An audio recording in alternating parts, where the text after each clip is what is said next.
Her first play, Dilemma of a Ghost, published in 1964, written and staged while she was still an undergraduate at the University of Ghana, addresses and complicates a number of familiar questions, among them questions of African diasporic identity, the shift from a more social to an individualist culture, and intergenerational tensions. The play is interesting since it addresses these questions through what is foremost a love story.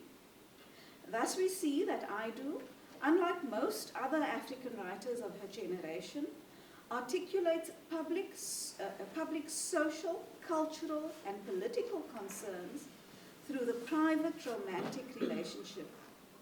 This is the case also for Aidu's second play, Anoa, published in 1970, that considers indigenous complicity in the transatlantic slave trade, channeled through the dying embers of the marital passion of Anoa, its eponymous protagonist. Love is often the focus also of Aidu's short stories, collected in the volumes No Sweetness Here, The Girl Who Can, and Diplomatic Pounds.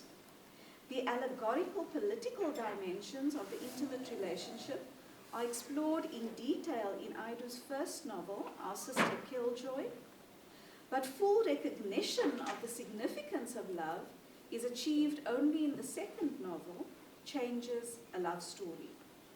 Love, in addition, lies at the heart of the volume, African Love Stories, edited and introduced by Aidu. Aidu becomes conscious of the importance of romantic love in her work and the feminist or social concerns embedded in love only mid-career when she writes her second novel, Changes, a Love Story. In a note to the reader and critic, Aidu reveals the following. She says, several years ago, when I was a little older than I am now, she is always mischievous, isn't she? I said in a published interview that I could never write about lovers in Accra, because surely in our environment, there are more important things to write about. Working on this story then, the novel Changes, was an exercise in words eating, because it is a slice from the life and loves of a somewhat privileged young woman and other fictional characters in Accra. It is not meant to be a contribution to any debate, however current, and any resemblance to actual persons, living or dead, is purely coincidental. Okay. This is a complex formulation, and as we've heard, also very humorous. This is a complex formulation that suggests a number of things. Firstly, it highlights the idea that the recognition of the significance of love is a political breakthrough. Secondly, it suggests that the recognition belongs to a period where Aidu has grown with time younger and paradoxically wiser. Thirdly, this observation playfully opens up the range of possibilities contained in love, namely the way love captures the sheer abandonment of youth, but also the possibility of a more mature, responsible practice of love, which acts as a microcosm for broader social relationships. Furthermore, in a characteristically self-reflexive way, Aidu highlights her consciousness that the dilemmas in personal relationships opened up in the novel Changes are specific to a post-colonial national elite, problems which may not have purchased beyond the internationally mobile, Western-educated characters with whom Aidu peoples some of her narratives. In the body of the novel Changes itself, the social and cultural implications and the African specificity of the examination of intimate relations are clearly underscored. Aidu's obfuscation of romantic love in the early part of her career reflects a discomfort with love evident in most 20th century African literature and its criticism. Love has rarely been the main prism through which the artistic, philosophical, social, cultural and political concerns of African literature have been expressed.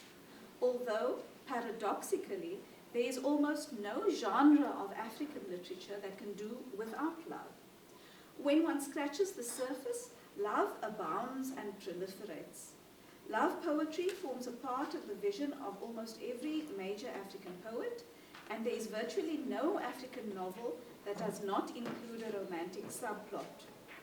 This situation has changed quite dramatically, however, in the 21st century, with contemporary African writers, novelists in particular, beginning to examine the meanings and implications of the romantic relationship. But what is the significance of love in Aidu's project? At its broadest, Aidu's focus on the romantic relationship is part of a project of writing the personal into the political in the context of the discourses of African nationalism and also African diaspora.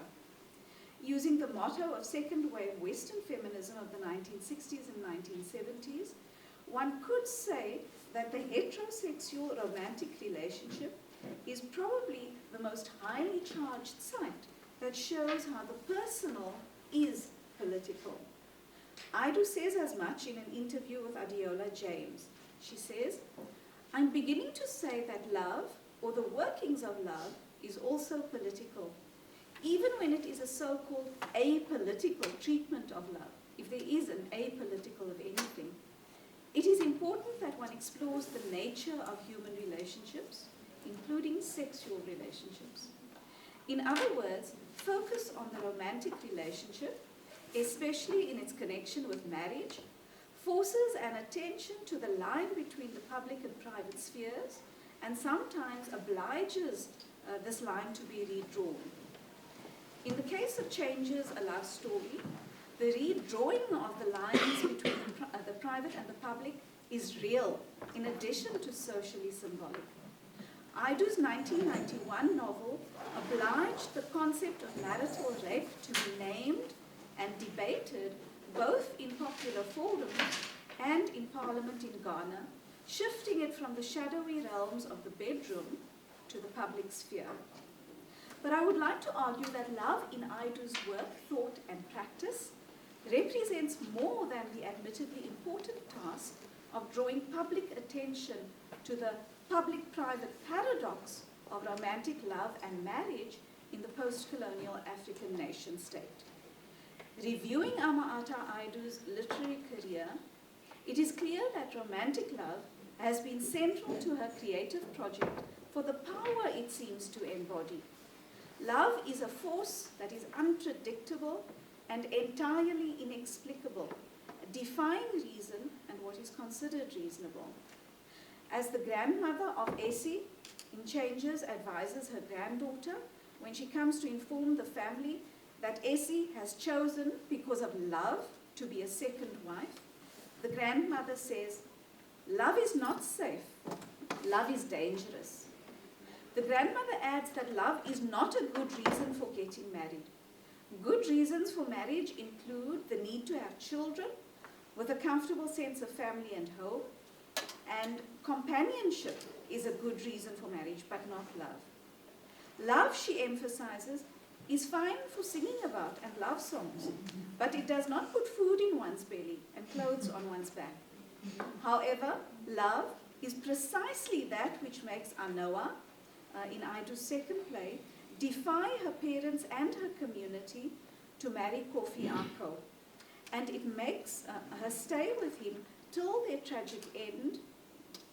Love makes her stay with him till their tragic end, despite the fact that Kofi Ako is a slave trader and a slave owner.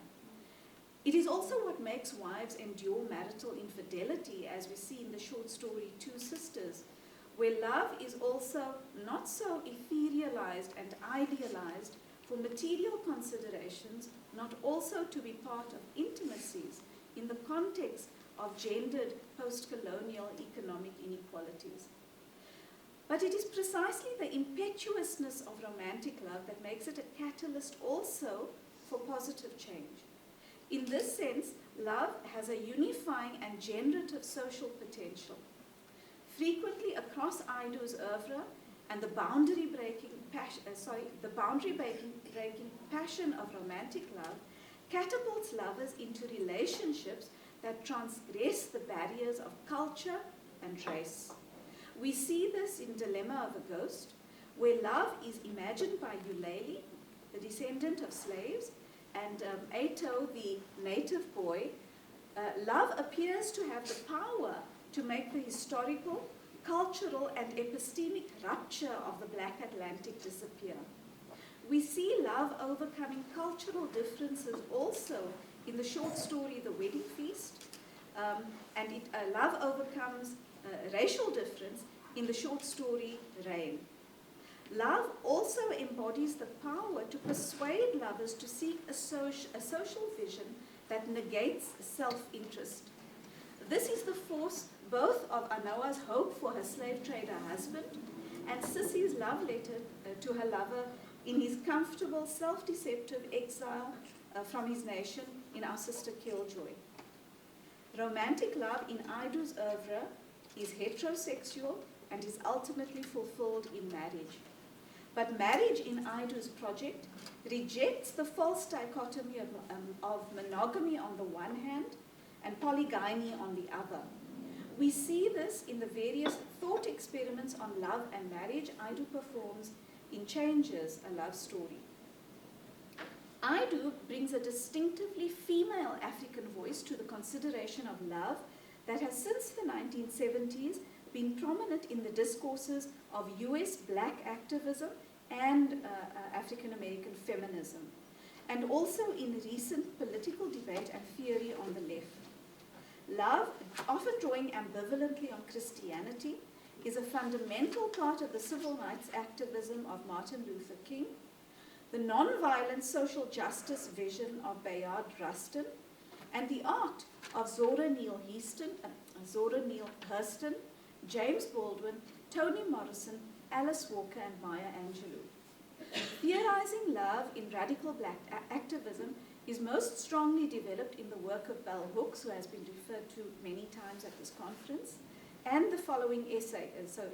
In Love as the Practice of Freedom, Hooks suggests that in this society, American society, there is no powerful discourse on love emerging either from politically progressive radicals or from the left.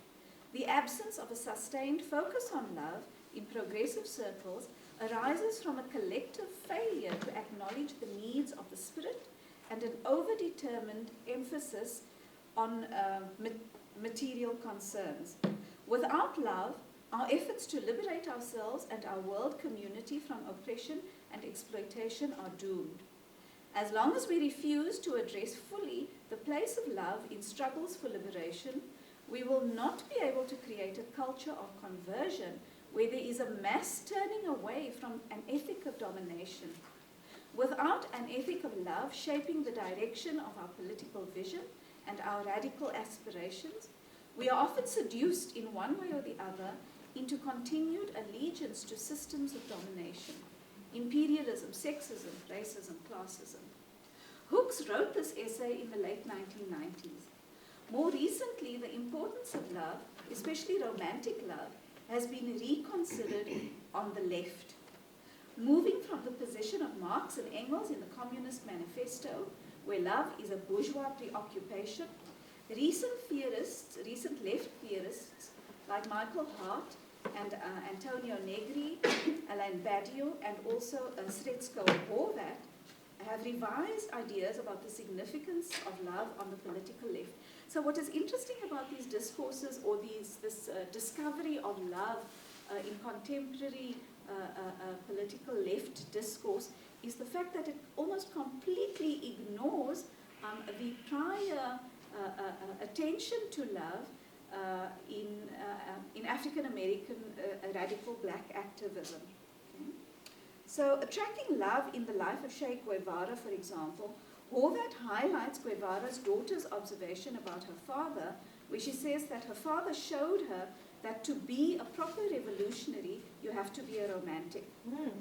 The French philosopher Alain Badiou, active in Algerian decolonization, proposes that the truth of love consists in its potential to experience the world from the point of view of two and not one.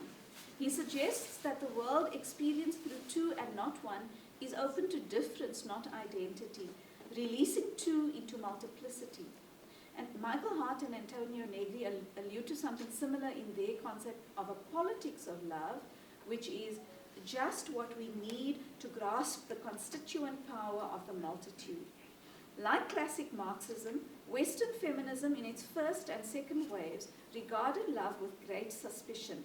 Simone de Beauvoir, Kate Millett, and Shulamith Firestone have theorized romantic love as a kind of annihilation of women in the union with patriarchy it represents. But readings of popular romance by Janice Radway, Lynn Pierce, and Pamela Regis, among others, have challenged these early feminist assertions by foregrounding the liberatory potential of the romance script through the sense of hope it offers, among other possibilities. What does Aido's focus on and concern with love suggest for African feminisms? Love, as already noted, is a significant trope in black feminism emerging from the United States. The trajectory of theorizing African feminisms from Africa presents an often quite cautious embrace of African American feminism. In fact, African feminism from Africa might better be represented as a holding at arm's length of African American feminism. African feminist theorizing responds to African American feminism in much the same way that African American feminism responds to Anglo-American white feminism. Alice Walker's womanism that attends to the intersection of gender with race gets controversially challenged by Lenora Hudson Weems's Afrikaner womanism, which rejects gender as a category of analysis for black women at all, foregrounding instead only race, but significantly ignoring the differences that might exist between continental African and African American women. These African American feminisms are taken up and critiqued by continental African feminism in various ways. Chikwenye Okonjo Oguniemi's African womanism is highly alert to the ways in which African women's feminism has to negotiate post-colonial economic and political injustice, as well as continental and very local social and cultural oppressions.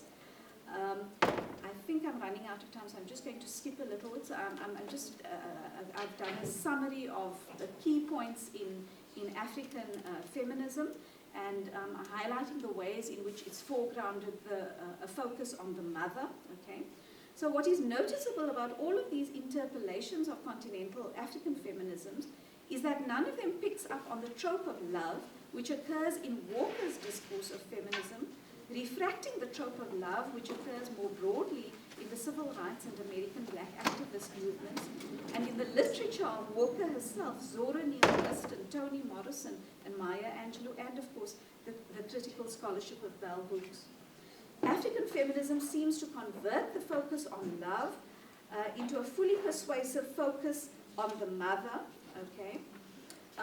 And this, I think, is what Aido seems to, not to be challenging, but what Aido seems to be opening up through her focus in romantic love in particular. So Aido's provocation is a calling forth of love that needs to be addressed.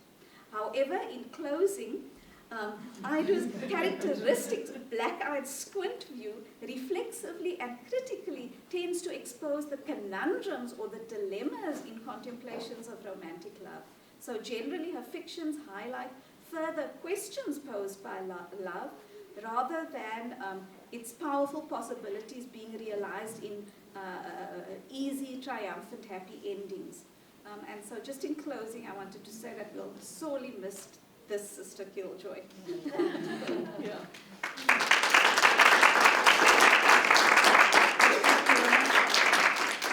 Thank you, Fatima. Sorry. 20 minutes. Do you want the lights off? Yeah. Yes. I don't know where they are. That would be great.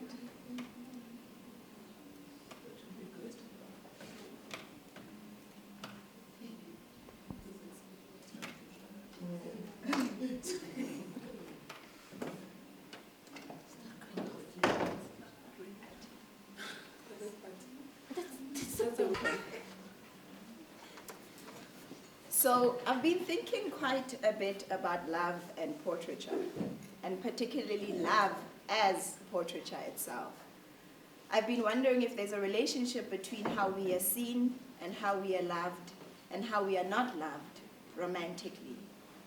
I want to qualify that when I speak or rather think of love in tracing these thoughts, I'm locating it specifically in romance. So when I interchange them, it is to mean the same thing, unless I locate love elsewhere. I wonder if the ways in which we are lensed contributes to how we die, how we specifically perish in love, how love is often the setting of dying for some of us. I'm particularly invested not in how we are seen, but rather how we have been lensed historically. I use lensed because when I refer to Black women's image, I'm specifically thinking about it through the practice of photography and how the camera was complicit in the particular kinds of documentations of Black bodies that I am thinking about. I'm specifically thinking of Black bodies not as a synonym for Black people, but as a vacuum of Black life. Black bodies as a location of death. I'm thinking of the image of our bodies anthropologically, scientifically, religiously, medically, psychologically, and all the alleys that have socialized our image in a particular violent ontology. I'm thinking of our image not as a portrait, because portraiture humanizes, whereas the images of us constructed do the opposite. I'm thinking of our image rather as an index, as a documentation of our body, but not so much of our existence, and how this documentation is probably one of the most contested of records, the most eviscerated of images.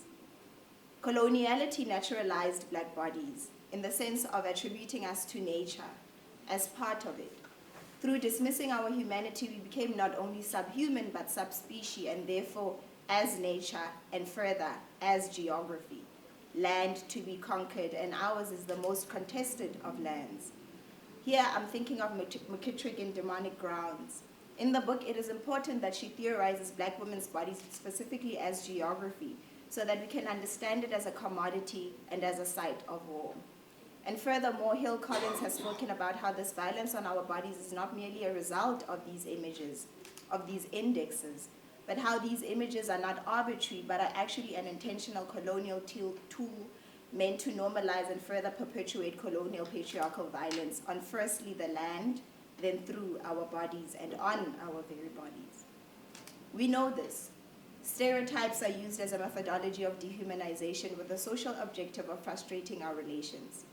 To quote Collins, these controlling images are designed to make social justice appear natural, and one of those being femicide.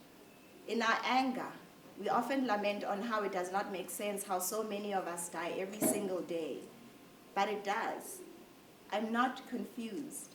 With an index like ours, of course we are a radar for violence because our image has been constructed to do exactly that, to kill us, or at least attract dying. But I'm not confused, but what I am confused about, or rather curious of, is how many of us die in love specifically.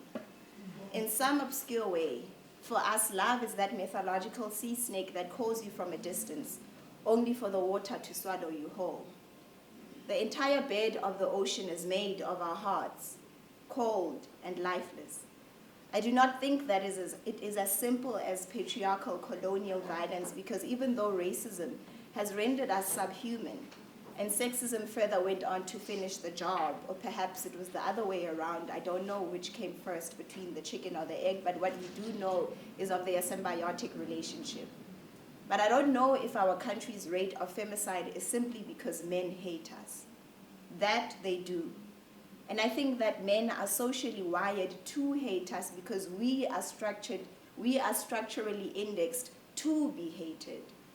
Socially, when we engage our bodies as a structure, Ahmed says we can recognize the very structures that code our bodies. Structures in how the world is orientated towards some bodies more than that of our own. She speaks of it as the comfortable chair. Okay.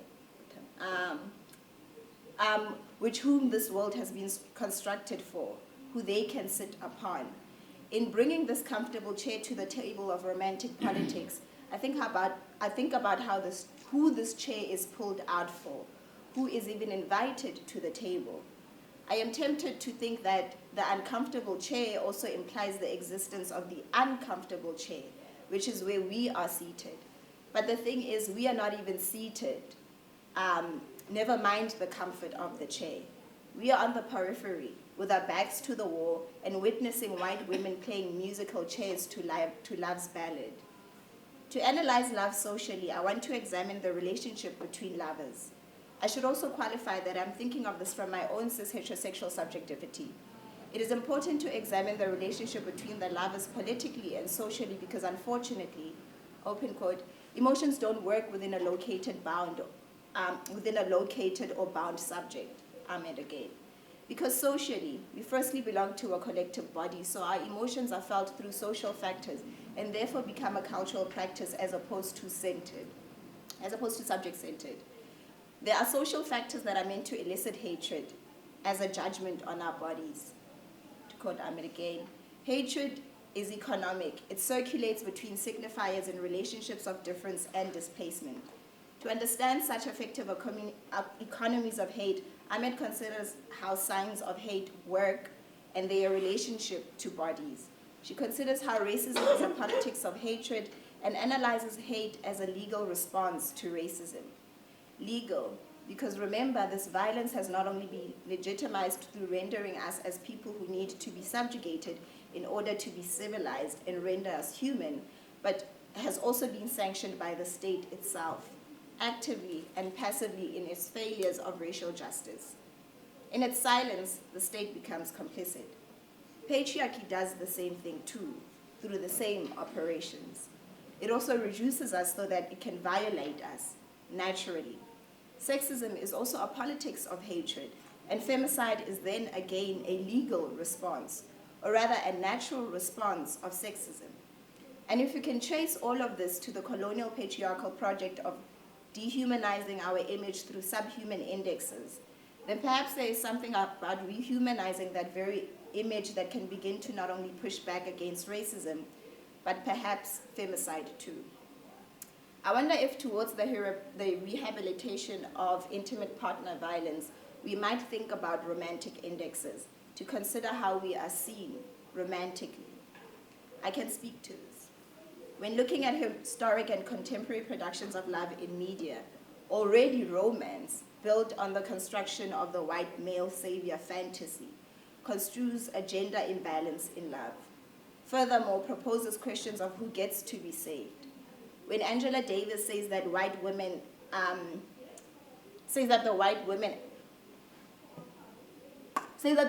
being a perpetual victim is a catalyst for black men's incarceration, Ahmed takes it further into romance, looking at how white women are not just victims to be protected, but how that renders them as the only appropriate subjects of love. Through romance, we witness a significant racialized gap that excludes black women as its subjects, as well as a gendered violence through racist modes where we are not only romantically marginalized, but where we are the victims of a patriarchy that not only deems us not worth saving, but to be violated. For white women, in romance, patriarchy operates as a savior, whereas for us, it's just bland, old, boring patriarchy. Coloniality was intentional in defining what romance looks like, regulating who gets to participate and in what ways. In centering the white woman's body as fragile, it consequentially renders ours less urgent, and it translates in how men kill us and how the state naturalizes it. Love is not for us, and the step of stripping our image of love is partially how we find ourselves here, in a perpetual state of dying. An excerpt from Todd Matsikiza's autobiographical book, Chocolates for My Love. I found this through Majuluk's collated archive of the Kona Loving work. To just read it briefly, it goes, so the police officer says, "Oh God, this is one of the King Kong gaffers. Oh, and what's that you got in the parcel, yo? It's chocolate bars, chocolate for my wife. I just got them from a friend. Oh Jesus, Pete, listen to this one. Of all the night shifts, I have never met a baboon like this one. They gathered around me. Please, Bas, don't break the box. They laughed, they laughed, they laughed, until they split their sides with laughter. The monkey got chocolates for his wife. They laughed into their big police van, and their echo drifted into the night, echoing after they had gone. The maid is now called wife, and they continued to laugh. It is unimaginable to these men that Matsikiza would do something so darling for his wife, because love is not monkey business. What do baboons know of intimacy and care and romance as a fantasy and tenderness? It is humorous to them to imagine an animal in such a human practice of love. And that is the thing, right? Love is the thing that gives us our humanity. Bell has told us this many times, so when Western productions of love dismiss us as a subject, it renders us unhuman, and that naturalizes the violence that we experience in romance because we are not seen romantically. And I'm thinking of being seen in the ways that my mother would lament, "Aumponi," whenever she feels hurt. Aumponi does not only translate to "you do not see me," but you do not witness my being, and that is why you do not care for me. I will tell you about being seen, being witnessed by love. My mother's love, in particular, has pronounced me whole because it bears witness to me. I don't want to engage romance as the object of happiness that we pursue in naming ourselves whole, as Ahmed warns, but love as an extension and covering of the other's needs and the will to extend ourselves for the purpose of nurturing ours and our lover's spiritual growth. I think that perhaps to render indexes of ourselves through romance is to engage love as a rehumanizing tool, in the ways that love as a communal practice has been a transformative force towards social justice. I think that romantic love can also be an agent of romantic social justice. I think that romantic portraits of Black women can maybe re-index our image and structure a different kind of affect towards our bodies, becoming a different kind of sign. In thinking about the relationship between our image and femicide, issues of representation in romance then become complicated. They become a matter of our humanity and our very lives. I think that, or at least I hope that in representing us centrally in heartfelt and tender romantic narratives, we could possibly begin to heal our image and our society. And this is where I'm left with 7 minutes. This is where it gets hazy, and we're going to have to get into this abyss together, and I hope that we'll emerge on the other side. But I'm rather excited to complicate this, and I was excited by what Pumla said yesterday in her keynote when she said to deal with the issues of coloniality, it requires a chaotic imagination as opposed to a disciplined one. So I want to take that as an invitation. I want to propose surrealism as a mode of rehabilitation. I will say that surrealism is probably a slippery mode because it has also played an active role in positioning women as objects of the mere male gaze. In their liberation of desire, surrealists positioned women as sites of desire as opposed to its subjects, as Foster explains in examining the violations and veiling of women in surrealist photography by men. But I'm more interested in engaging surrealism as a mode of thinking, because what that does is that it allows us to not only imagine, but build new worlds. Surrealism is a mode of world building, where we can begin to imagine ourselves in the center. 2 quotes from Blood of a Poet. Mirrors ought to be more careful of the reflections they project. And true realism consists of revealing the surprising things which habit keeps covered and prevents us from seeing. These aphorisms from the surrealist film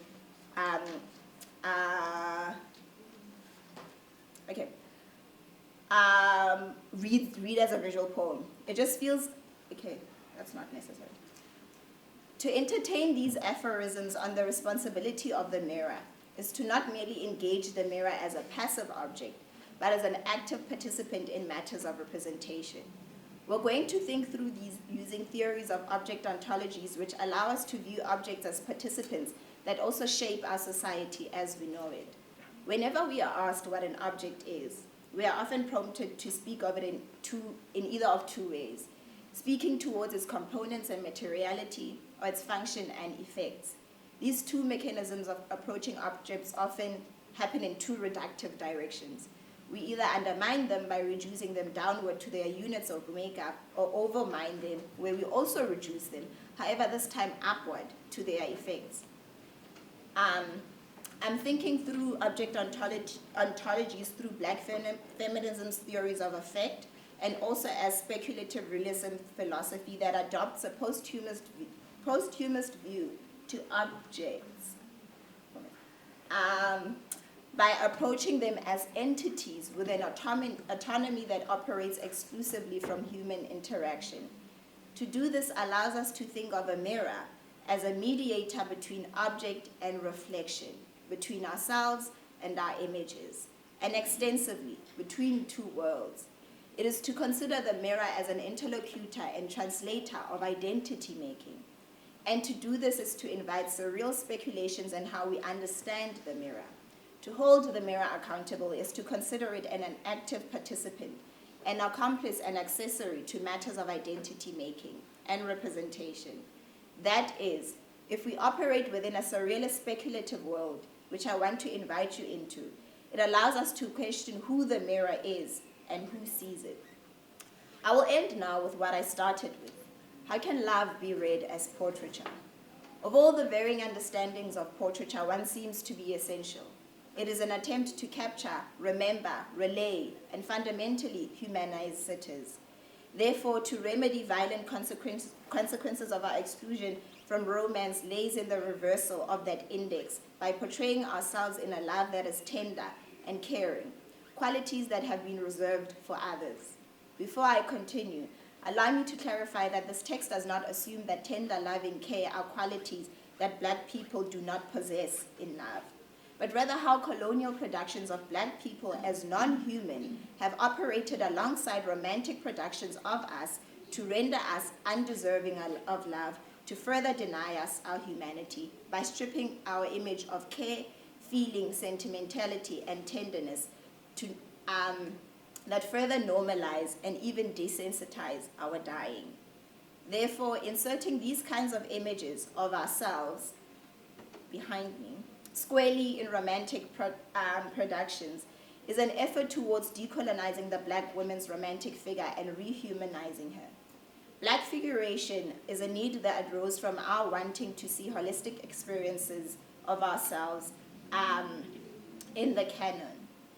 Although Black figuration has a revised art history to center Black people squarely in it, I also sometimes become a little bit disappointed with how it has predominantly resorted to representing Black people of a particular class experience, and how in this Black figuration became an exercise of defining Blackness in relation to whiteness. Looking at Black figurative painting in particular, from home in particular, it seems to merely substitute white figures for Black in similar settings and lifestyle. This critique is also conscious of sounding like there are particular lifestyles and experiences that are reserved for white people, and that it is fraudulent for Black people to aspire for them. That is not my intention. What I am rather arguing is that for as long as the mode of portraiture is representative, then the powers to represent will always lie with the privilege, and they will often create from that identity.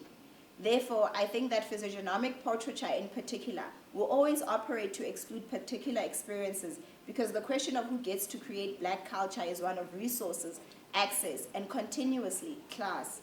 I'm not suggesting that Black figurative portraiture is inadequate, but I am saying that to propose non-representative portraiture as a potential mode, I will investigate how, there's less than a minute left.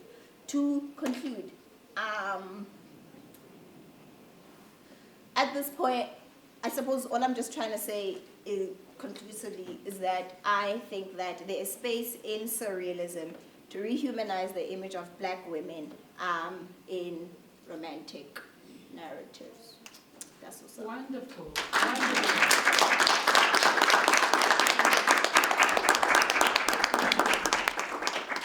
This panel is erasing my trauma of sharing. I would like to begin by mentioning that I'm aware this is a sensitive topic and some may feel distressed or uncomfortable. I would like to apologize in advance, as this is about how abuse occurs in love relationships and how secrecy and silencing are upheld. Love is an emotional and intensely complex concept that we manage to layer over time. However, I find it important to address these issues around love in order to create awareness and change for future generations of women. This is an interactive presentation about self-reflection and awareness. I would appreciate if you all participate. You won't be required to share your answers, but rather to reflect on your own lives. How you deal with your situations and behaviors, and make yourselves aware of how you put yourselves out there. How you react to situations, and hopefully how we as individuals can better ourselves and our reactions and behaviors to matters that we face in our lives. The slides will pose questions throughout this presentation, and I would like you to reflect on them. You won't be presenting your answers, like I mentioned earlier. This is for you. This is about you. And this is for each one of you to hopefully leave feeling less burdened or alone. I will pause for a minute between each question to give you time to reflect. I'm going to speak about a chapter in my thesis titled Unravelling the Veils of Love, which aims to unpack how Indian generational and cultural practices influence the ways women love. I would like to introduce the research question of this paper, which will hopefully give a broader idea of what this paper is about. How can storytelling and poetry be used to unveil the complex narratives of love that become survival strategies for women? By exposing how care, affection, and respect thrive amidst the silencing and secrecy, power and fear in the lives of South African Indian women. While I am aware that this topic speaks to women globally, for research purposes, I had to narrow it down. And where better to start than from within your own home?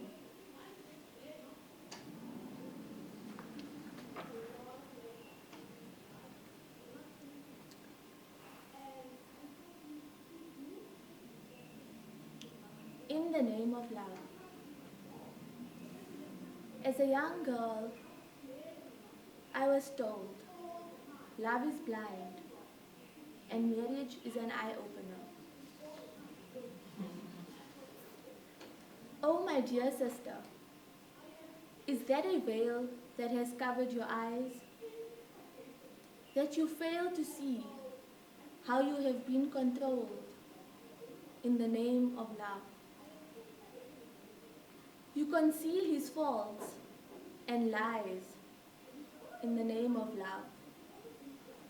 You apply makeup to cover up the bruises on your fair skin in the name of love.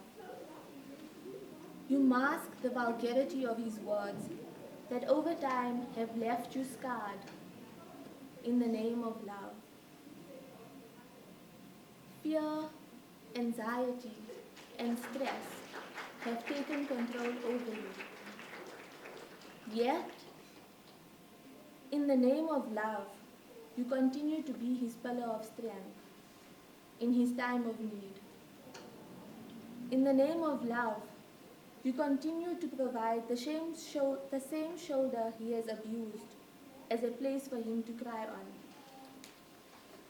In the name of love, you continue to prepare his meals after he criticized it and told you it will never taste like his mother's. In the name of love, you continue to carry out these daily chores. In the name of love. Is it for love or because of love?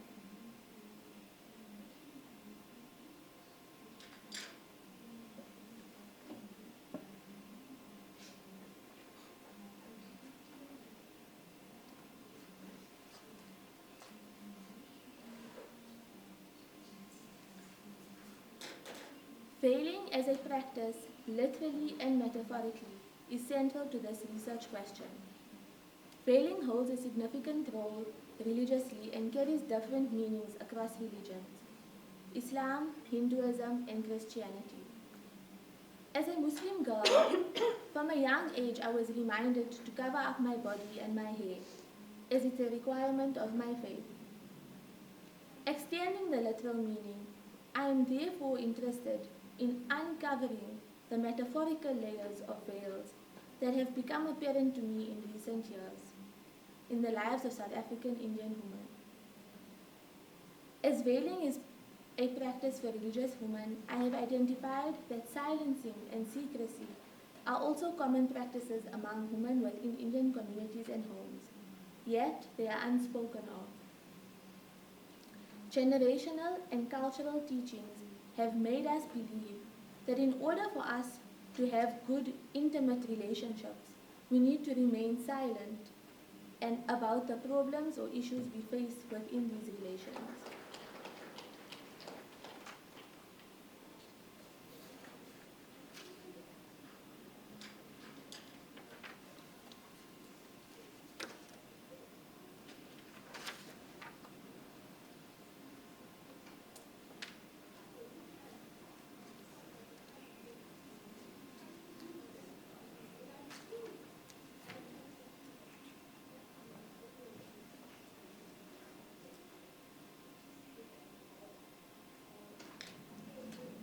Veiled. Veiled woman. Oh, you beautiful, veiled woman. Oh, you resilient, veiled woman. Oh, you beautiful and resilient, veiled woman. When will you let down? When will you let down the veils?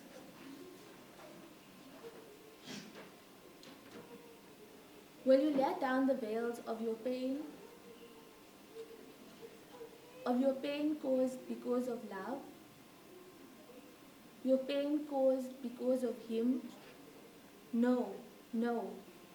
Your pain caused in love's name.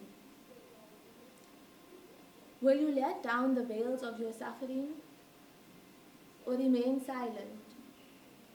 Will you suffer in silence because of love? Will you let down the veils of secrecy? Or will you continue to hide? Will you hide the abuse and scars for love? Will you let down the veils for love? When will you let down the veils in love's name?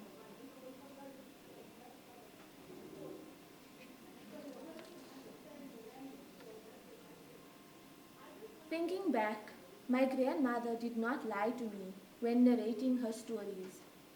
Instead, she silenced her voice and hid the abuse and violence she was experiencing out of fear of what may come. In this paper, I aim to find out the struggle one faces when one does stand up, when one vocalizes their experiences, when one uncovers the narratives of pain and suffering in loving relations. Sarah Ahmed puts forward this idea of those who stand up against norms, culture, and gendered roles as being killjoys, and refers to them as being willful.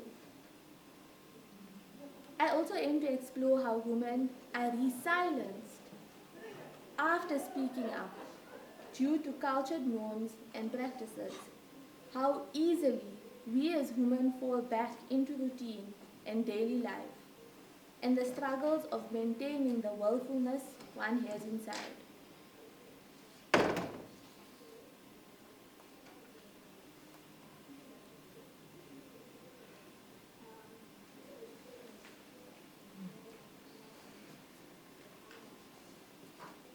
Unraveled. She still stands before me. Age has weakened her ability, but that did not weaken her strength.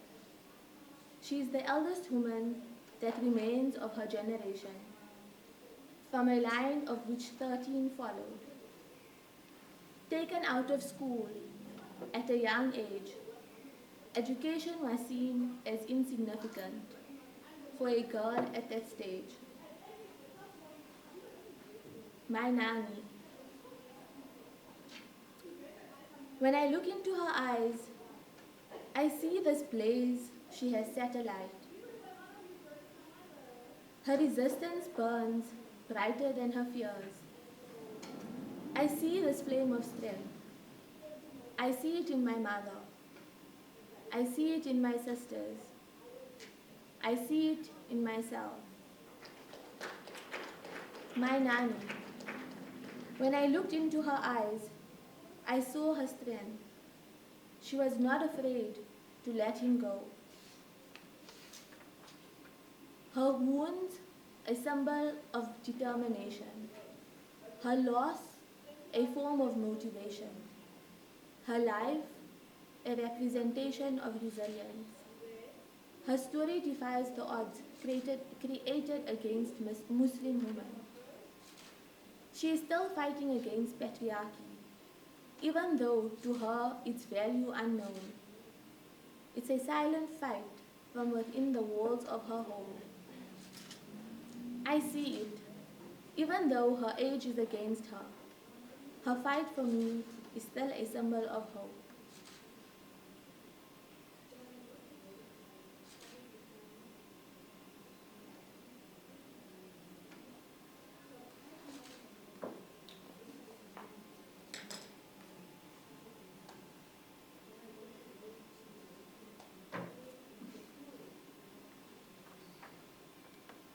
In most cases, many of us are unaware or absent-minded of how often we silence our voices or secret the experiences we are facing. This often occurs in our lives mainly because we get caught up in daily life responsibilities, or they have become so normalized and embedded in us from our cultural practices and upbringing that we don't find a fault. For those of us who are aware of them, most of the time find ourselves stuck between a hard place and a rock.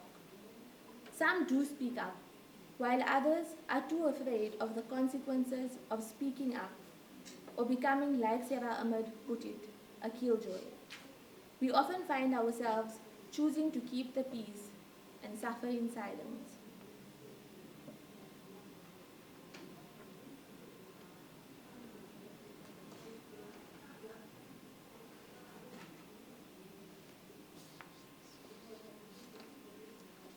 This isn't something we can change or achieve overnight. Rather, it's something that we need to work on, create more awareness around and speak about, and most importantly, recognize from within. We need to be more conscious of our own thoughts and words, for they become our actions. We can't go back and change the beginning, but we can start where we are and change the future. Bell Hooks speaks about love in a unique way. She mentions in her book All About Love. To truly love, we must learn to mix various ingredients: care, affection, recognition, respect, commitment, and trust, as well as honest and open communication.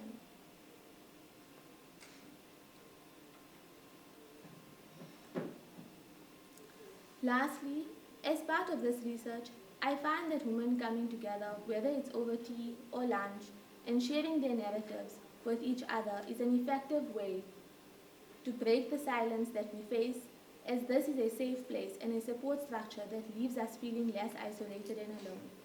I also experience that it's a great way to unload the layers we carry with us as we begin to feel less burdened and fearful.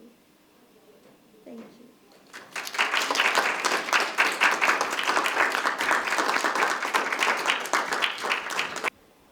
Would anyone like to share any experiences of how they deal with their narratives, happy or sad?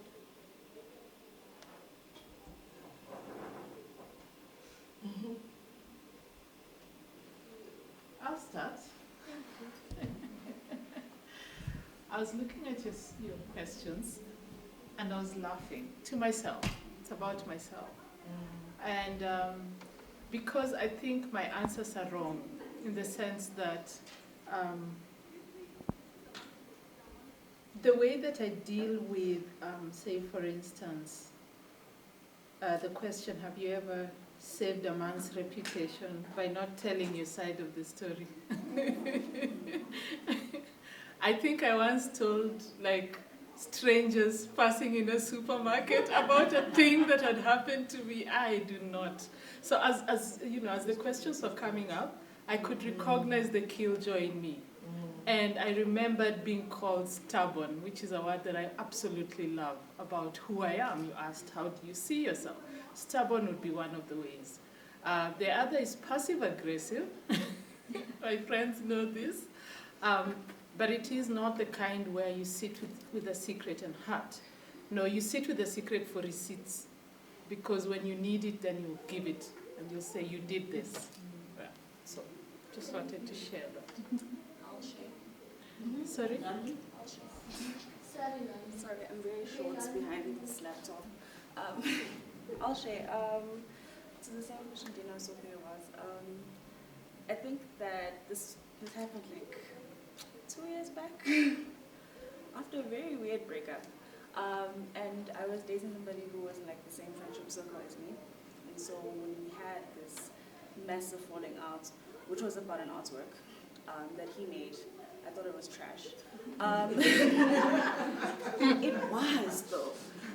It was horrible. And so we kind of had like this massive falling out. And I remember after that whole thing, like a month later, he was like, please don't tell anybody about all of the things that happened and how I treated you. And I was like, listen, I'm going to tell everybody. Everyone needs to know.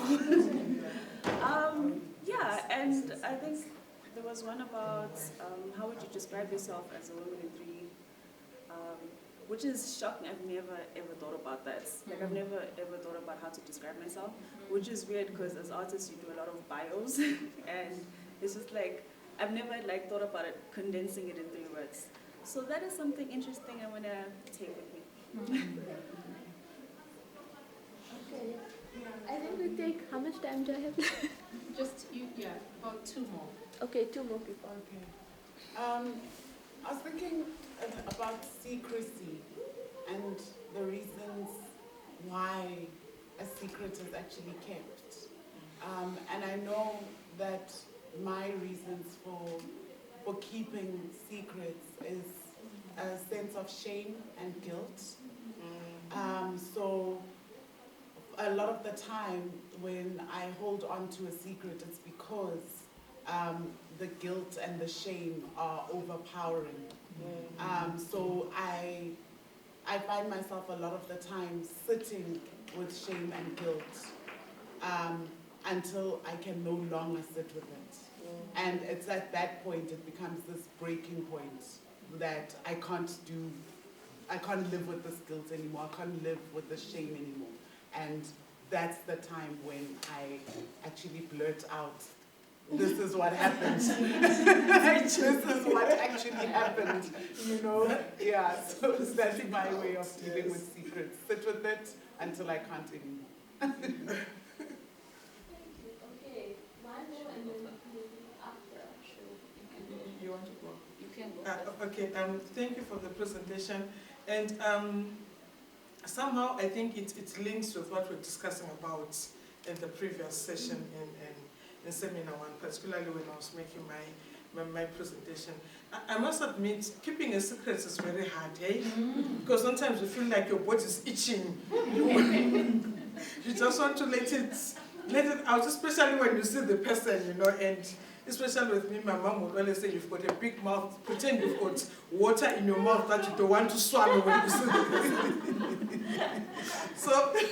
So because I'll be like, should I, you know, and I'm agitating. Anyway, it's not easy. I've had, as I shared earlier on, that I've had secrets that I had to keep for the past, I think, 25 years, and it's only recently when I was with, I call her Chiremba, and with with Professor Setu, that we're discussing about something that I thought, okay, this is something that I have to talk about. But the thing is that it eats you a lot.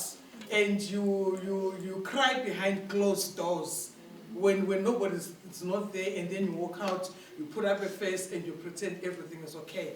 So, but ever since I met these two improv, and I've been talking and everything, and funny enough, everybody's like, what happened to you? You've changed, Sana, you know? Because it's like all that weight is gone. So silence eats you, it eats you up, and you find that at the end of the day, you end up taking out these things to the wrong people altogether. Or be it you're reprimanding your child, you find yourself over-reprimanding. And then afterwards you're like, oh my God, what did I just do? You see, so it's something hard. I find myself crying behind closed doors a lot. And I even said earlier on that, and then it was also through my books, to say like within 3 years I was done with my master's and my PhD, because you're blocking so many things. So you bury yourself. Keeping a secret also is like burying yourself into something and blocking out all that silence and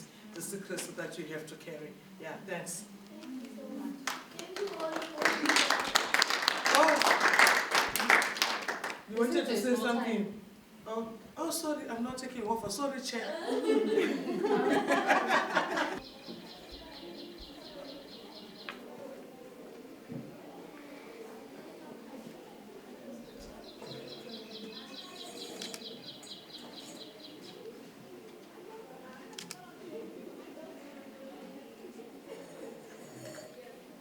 To my mother,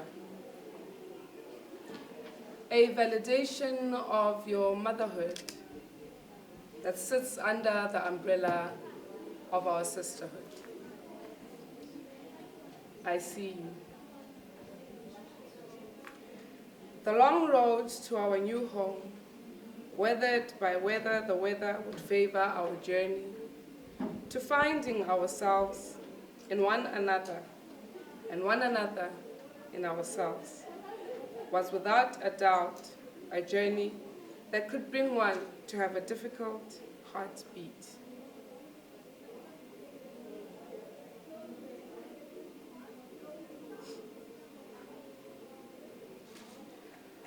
I am a writer.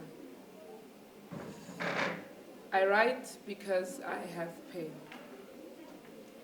And since I arrived in this foreign world, all the way from my mother's ability to conceive me, into a space I now must call home, I've had pain. This means I have been writing since I was young. Writing allowed me the space to respond to many of the things that had been said to and about me in spaces I simply did not have the space to speak or speak up. And this is why I felt that this space I now must call home was foreign. From being tucked in all sorts of safety, all the security of warmth, now exposed to harsh air, the spanking of my bum to get a reaction out of me should have been a spoiler for the movie that would become my life.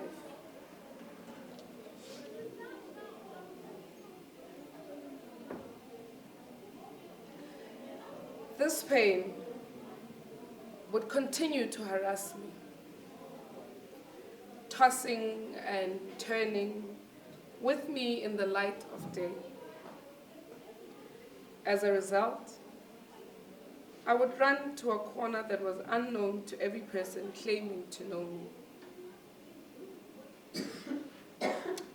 And even when they claimed to know me, I knew they did not know this about me. That from this age, and for as long as I can remember, I've had this lingering pain that would force me into an unknown physical corner and get me writing about all the injustices I wish were just, or the wickedness I wish was kind. And sometimes, all the blues I wish were red, green, or purple. Anything else but injustice and wickedness.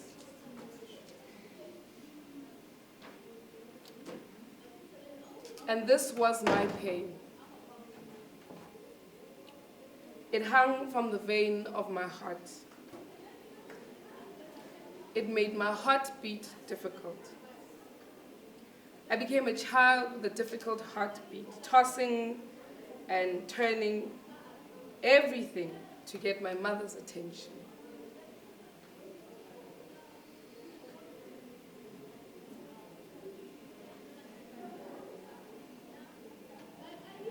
The earliest thing I remember writing was about how I thought, or rather had come to believe, that my mother did not like me. But I also remember that it was the yearning to be held by my mother and the refusal on her part that drove me to believe this. I remember earlier that fatefully painful day, having tossed and turned with a difficult heartbeat to get my mother's attention. Later that day, I remember writing in my used-to-be homework book that I had cut into half to make somewhat of an acceptable diary. Dear diary, I wish she had done away with me before she allowed me to come into this foreign world she refuses to share with me. I long so much to belong between her arms. I imagine her arms to be familiar. I imagine her arms to be secured with warmth, to be unforeign like the world she has brought me into.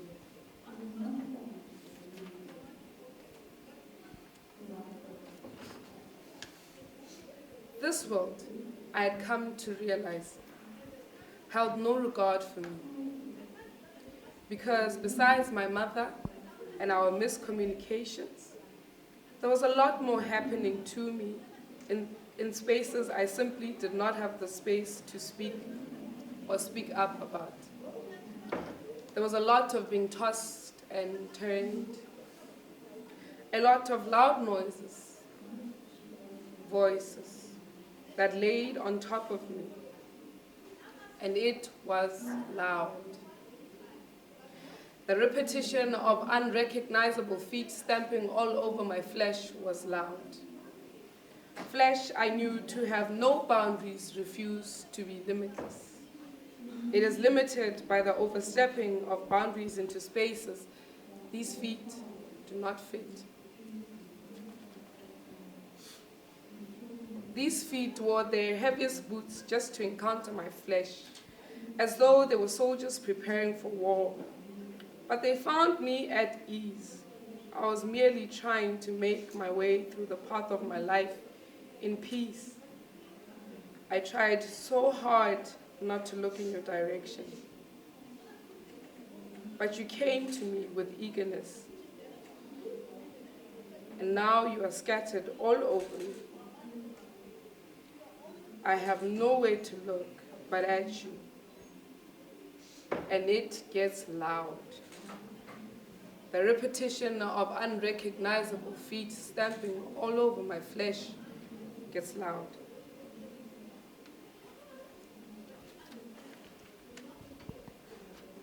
The repetitive nature of this pain continues to hang from my heart, not just from realizing the low regard this foreign world has for me, but because I realize that as a foreigner to this world, at this very ripe age of mine, laying in all sorts of haunting memories, I have become incapable of crying out for my mother, a fellow foreigner to this world that we had been brought into and must now call home. Now that I'm a little older, I begin to question all that had been happening in this house that we called home. All the bricks we laid, all the punishments we paid, thinking we knew one another because we shared the same DNA. But little did we know that what we both knew about how we came to be foreigners to this world was because of a brick that insisted on being absent in its presence.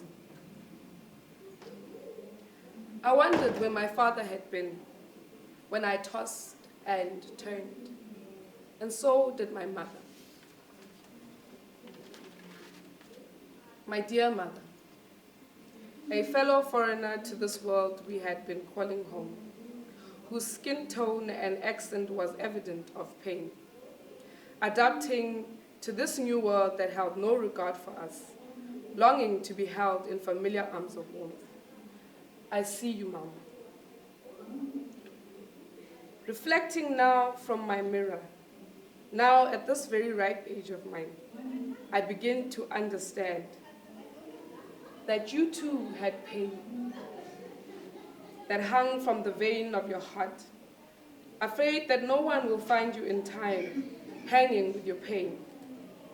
Afraid that not even the person who had the key to this house that you had been brought into, call home, would dare to unlock the heart and find pain hanging there and unhang it.